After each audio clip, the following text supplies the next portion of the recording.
States of America, and of course Canada and Mexico as well, and most of the Americas were basically living in ghost ecosystems. And basically, the continent we'll be talking about is North America. Okay, North America used to have as much biodiversity as Africa. Basically, it used to have as much biodiversity as the continent of Africa. And I think in North America, we're to the point where we can probably start reintroducing species to the continent. Okay, and putting proxy species for the old species that went extinct as well. So, of course, the first species that was reintroduced was the horse and donkey, which were brought here and made fur. Currently, right now, they're basically, mad so they don't have a certain population, so they don't grow so much. But I think that's a bad thing that they're doing that. I think species like, introduce species like the warhog, Gemsbok from Africa, the Burmese python, for example, they do need to be regulated and controlled to some capacity because the Burmese python is not going anywhere. Okay, they might try to get rid of the Burmese python all they want, but Burmese python, there's so many of them, and of course the Everglades is a very tricky area to navigate that they'll never be get rid of all of them. Same thing with like other species as well that were introduced to Florida. But basically, the bolstered tortoise was widespread throughout the Pleistocene era. It used to be common during the Pleistocene. It's a critically endangered species, and it has been reintroduced to New Mexico very, very recently as well. And of course, it's another, it's another extinct keystone species from the USA. Other wild tortoise species might be rare to do further releases of these tortoises as well. However, to be successful, ecologists might support fauna that must support fauna already present in the region. Pronghorn as well was extant throughout the whole area and was a crucial to revival of the ecosystem. Pronghorns are native to the region, which once supported large numbers of the species extinct relatives of the same family. It would occupy a great place in other arid regions. I think that some people who have want to introduce antelope from, of course, the Asian continent, but I think that's not really a good idea as the pronghorn is kind of unique to the Americas. It is, an animal that is basically unique to the Americas. It's not endangered at all, and it's pretty common, man, in the Americas. It's pretty common. There are only two other extinct species.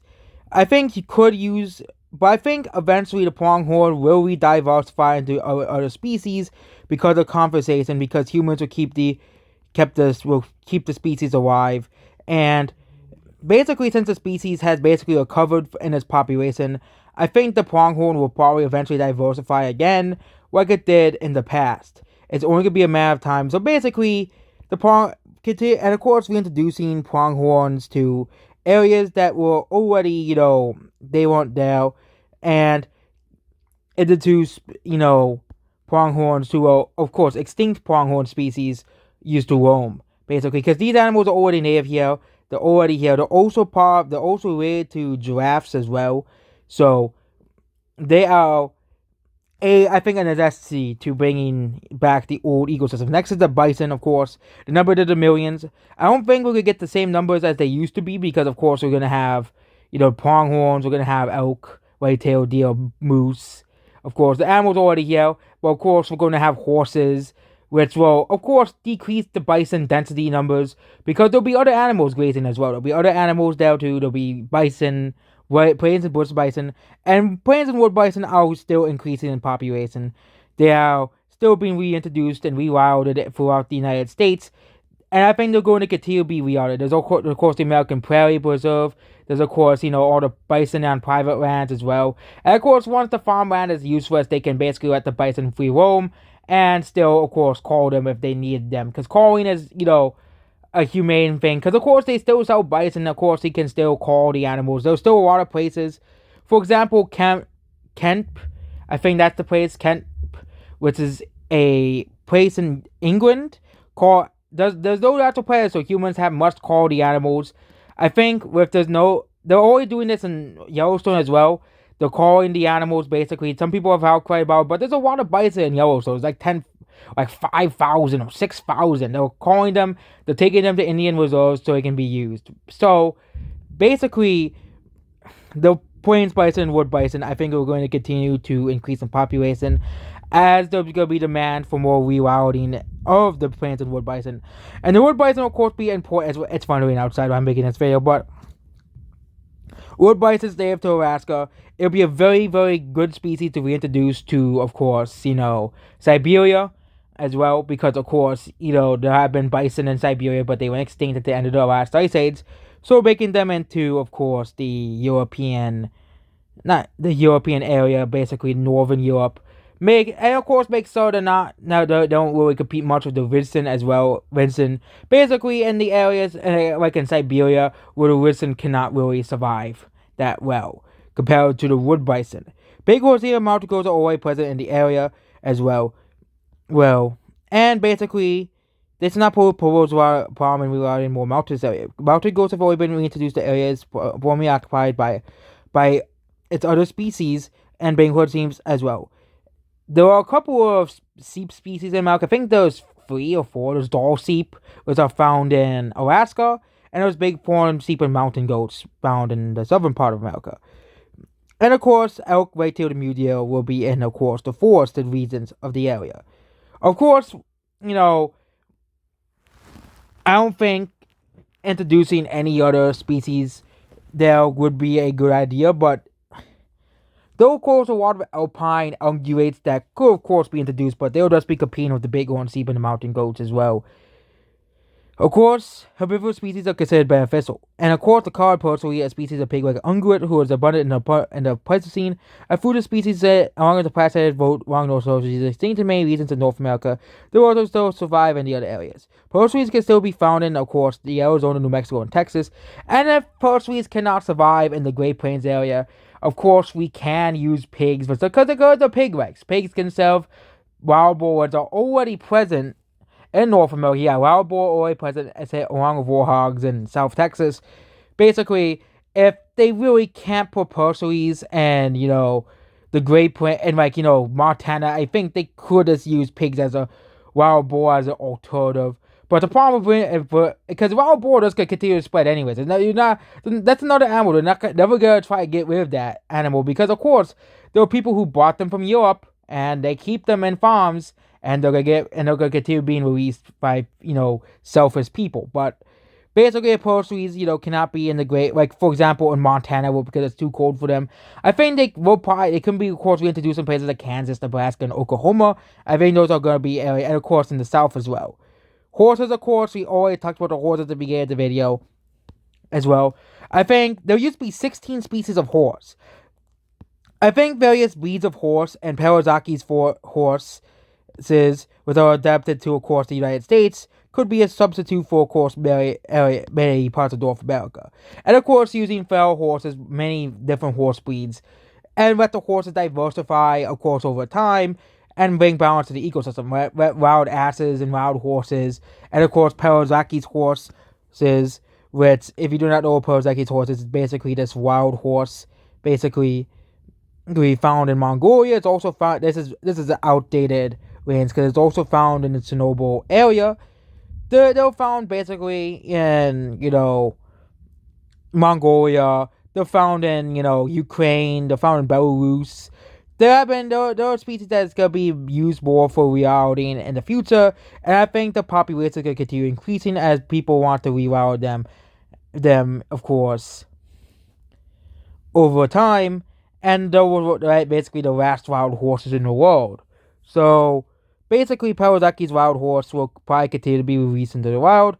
I think using this species, probably putting them in, probably putting Parazaki's wild horse and places like Yellowstone. I think if they really want to start experimenting with this stuff, they could put, Parazaki's wild horse, which I think most people will not have a problem with compared to wild horses. Because Parazaki's wild horse is an endangered species. Of course, it needs all the help it can get. Of course, horses used to be native to the United States. Some place where basically they'll be protected by the law, and also people love horses too, and horses used to be native to America. So basically, we're introducing Parazaki's horse. We're introducing, of course, of course, we of course have feral populations of mustangs and burros, and of course we're introducing other horse species as well. Maybe even we introduce like zebras into America. Introduce zebras to America, because there are some zebras in California, but there used to be so many horse species. There's not enough horse species as well. And of course, people say, but no, predators feed on horses in America. Okay, those predators in Idaho, well, grizzly bears are hunting, of course, horses. Like this. But the problem with horses that there aren't really many. They're not found in areas where predators are. I think the thing, of course, they haven't talked about predators yet, but wolves and grizzly bears and cougars. Okay, they said they have lions here, but horses, cougars, and wolves, of course, can prey on them. They of course they prey on elk a lot. They prey on, of course, moose. And of course sometimes they can prey on moose, but sometimes they can of course prey on deer, elk, bison, buffalo, muskox in the north. And yeah, muskox they're reintroducing in places in Alaska, and of course continue reintroducing them into the Arctic areas. Alongside the wild horse, camels have basically evolved in North America. Camels are extinct in North America, but they have survived as well. And of course, we have the South American camelids, Gonko and Vunka, and the domesticated llama and alpaca. North America ranks the South America with those of the Old World and New World. Personally, realizing that's the closest relatives of North American species to be introduced. We introduced, so candidates could be camel as Old World camels as proxy of camelops, perhaps a New World as proxies for smaller species as well. These species will live in the arid regions and grasslands of North America. Free-ranging camels face typical predators of the region. Distribution includes wolves and lions. Right, so the main predator, grunkles and vunkers, will be the cougar. And there were camels in the Wild West, but you don't really find camels here. Okay, but they're common in Australia. Yeah, which I think camels are basically, a species. And I think, camels should be reintroduced again to, of course, America. There's no wild camels in America, which is a shame because camels did evolve here, which means yes, we'd have to reintroduce them again. I think there are some free-ranging camels, but there's not many, probably. Though the Pleistocene species of tapir existed in North America with many regional variants. They've been extended to the end of the Pleistocene era and the relative survive in Asia and South America. Mountain tapir would be an excellent choice for rewilding humid areas, such as those near lakes and rivers. Mountain tapir is the only extant non-tropical species of tapir. Predators of mountain tapirs, of course, include the cougars, bears, and West Common jaguar. Good introduction areas may include forested ecosystems in the west and east coasts, and the more scrub-like or wetland ecosystem of the south. And of course, yep, we have them. We have the elephants. We'll talk about elephants now. During the Pleistocene, large populations of proboscids with the elephants lived in North America, such as Columbian mammoth and American mastodon. These mastodons were, of course, all extinct during the Pleistocene era, as did the mammoths in North America. However, an extant relative is, of course, the Asian royal elephant. It now resides only in tropical southeastern Asia, but of course it went up to temperate China and Middle East. The Asian elephant is a good candidate because Asian elephants will do well in these environments previously occupied by the Columbian mammoth. African elephants have also been suggested as well. So yep, our mastodons all went extinct, but of course, humans can engineer, elephants to survive colder temperatures as well, which is basically the whole cloning mammoth back as well. So several species of capybara were present in North America. Today, feral populations of capybara inhabit Florida, while breeding has not been confirmed yet. These feral animals potentially fulfill ecological needs at the extinct capybaras. Further studies are recommended. So yep, it is legal to keep capybaras in Florida, and I think that it's going to be a good thing that we allow capybaras in Florida, because they used to exist in Florida. And I think, the state of Florida might do something stupid and try to kill them, but it's basically filling the already nieces that were left, that were basically gone once they went extinct. So basically capybaras will be back in Florida. And of course, now we have the carnivores. Pleistocene America boasted a wide variety of dangerous beasts, most of which are extinct today, include the sword-faced bear, saber-toothed cats, and the American wolf died with American cedar. So these carnivores and omnivores would survived at the end, such as grizzly bears, cougars, jaguars, gray red wolves, bobcats, and coyotes. Again, the jaguars, of course, are not in North America, but they're planned to be introduced pretty soon. The cheetah could, of course, serve as a substitute for Machia and the actual the North American cheetah, was actually was a cougar, not a cheetah. It was relative to the cougar, not actually related to the cheetahs of Africa. But of course, because cheetah is the only extant species, unless you really want to go and de-extinct crossbreed cougars and cheetahs to recreate the species, cheetahs are the best option. Saying, of course, jaguars could be reintroduced as well, and some of the wilder cats, such as the African lion, could be acted possibly to pursuing American lion. They could keep introduced to keep the members of American bison, equids, and camels in check. So, I think North America had the biggest case for purchasing rewilding out of all the continents, because North America and South America as well, because North America, they're just gone. And I think without the extinction is the best possible thing we can do to basically revive North America's old ecosystem. People are like, why do you care about this so much? Why do you care? Just, we don't need to do this. Okay, some of these species are already pretty much threatened, like the Perizakis, wild horse, endangered, cheetah, lion, vulnerable. Yeah, they're both still endangered, and a lot of these animals that are already in America are not endangered. They're not going extinct anytime soon. Wolves are not disappearing anytime soon. Moose are not disappearing anytime soon. Elk, right-tailed deer as well. And of course, we already have introduced species in America. And now let's talk about other species that have technically been a part of this rewilding, and we're skipping Hawaii because basically we're going to North America, United States and Canada. So basically, we already have camels.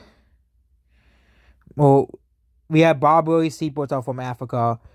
Black buck, which are found in Texas as well. We have feral cattle. Yes, feral cattle, which, mostly get caught, but they could be used to be reintroduced. The Gauri in Texas.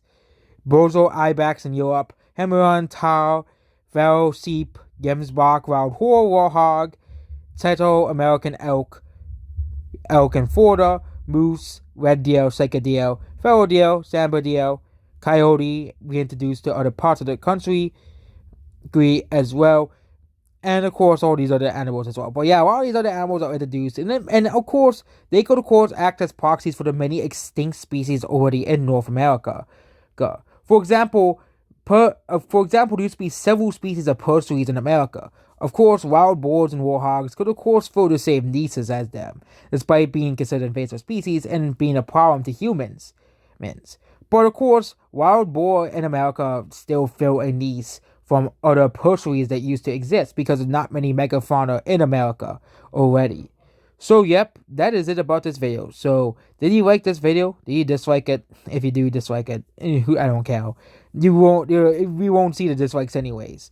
But basically, yep. So basically, and people were like, why do we want to introduce more species? You already introduced all these species here, all these animals. You can look at all the species that have been introduced to the United States. This is a lot of species.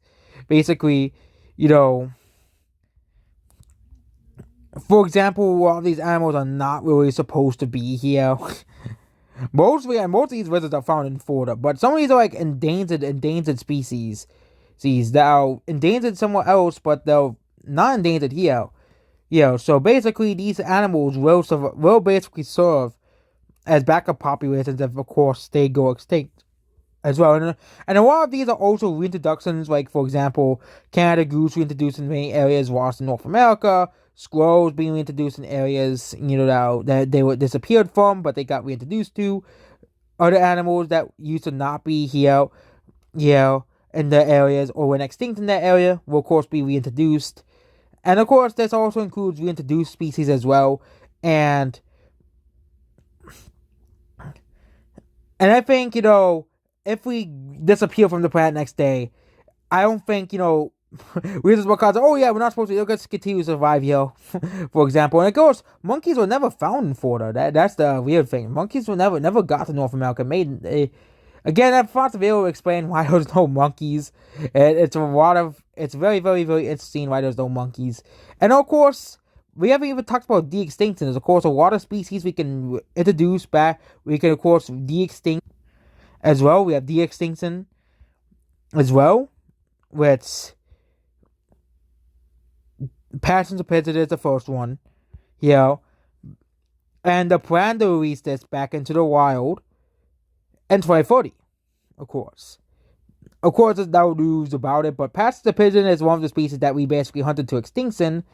So, yeah, there's not really much info about that one, but there are some species that could be revived, like the heath hen, as well. Some species of prairie ticket. Of course, you can just reintroduce prairie tickets, so the heath hens went extinct, as well. Carolina parakeet, again, went extinct because of us, but again, other species like the monk parakeet could, of course, fill this animal's role in the ecosystems as well. The great auk as well, similar to a penguin, ivory-billed woodpecker, the the imperial woodpecker. I think the rabbit duck is from America as well. Caribbean monk seal, giant deer. There's a species called giant deer. Oh, Irish elk. It says giant deer. Why does it say giant deer? Giant deer. There's a put Irish elk on it. Not giant deer. That's what we're top end. That's basically a wild horse. Heck horse. Of course, heck horse could be introduced to North America as well. Steppe bison, of course, could be reintroduced into Alaska. And of course, not really many species, but of course, the most famous one. Of course, we left the elephant in the room for last. The woolly mammoth, of course, is the number one basically candidate for de-extinction. And of course, the sword-based bear is another candidate now. Sword-based bear is on the candidate list as well. Well, and I'm surprised sword-based bear is not on here, but yeah, cave bear. Bear, and basically,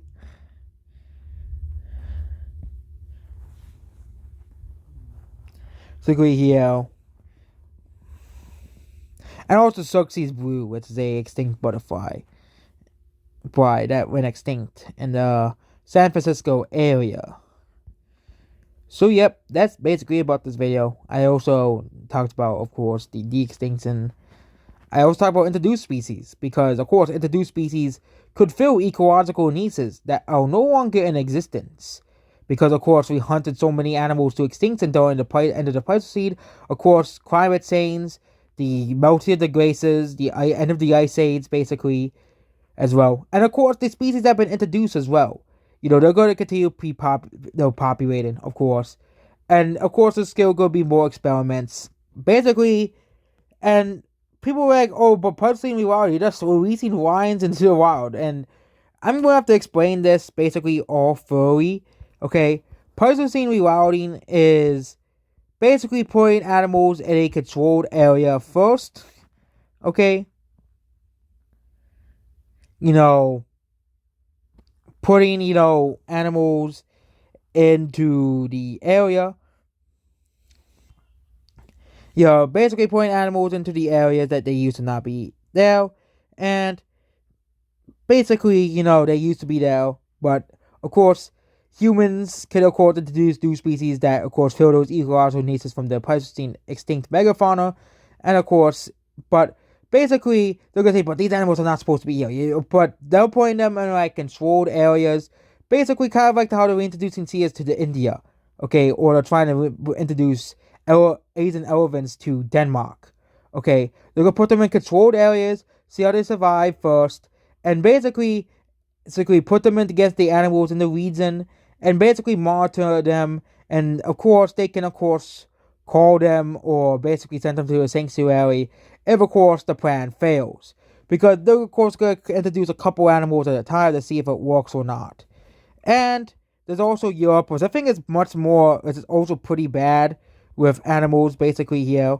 We could talk about other continents as well. For example, Europe, which used to have a lot of other species in Europe, but they're all kind of Now we could also talk about Asia, which doesn't really have many species that are extinct, and of course Australia as well, which doesn't really have many species because, of course, you know, you can really only introduce exotic faunas to for the extinction for the extinct faunas that used to exist there. And we could talk about that in another video as well. Basically, we could introduce rhinos, deer, placental mammals to as proxies for extinct megafauna in Australia because and talk about how they would actually benefit the environment instead of holding it like most of these people will feel it will be because the camels already serve as a proxy for extinct species. British Isles, we could talk about that alongside Europe, and not really much else. And there isn't really, I don't think there's South America. I don't think they mentioned South America in this.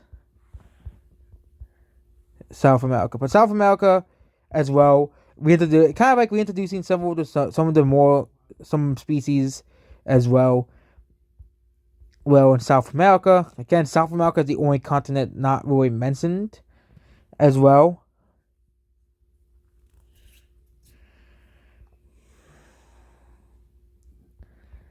Here, and that's basically about this video. Goodbye.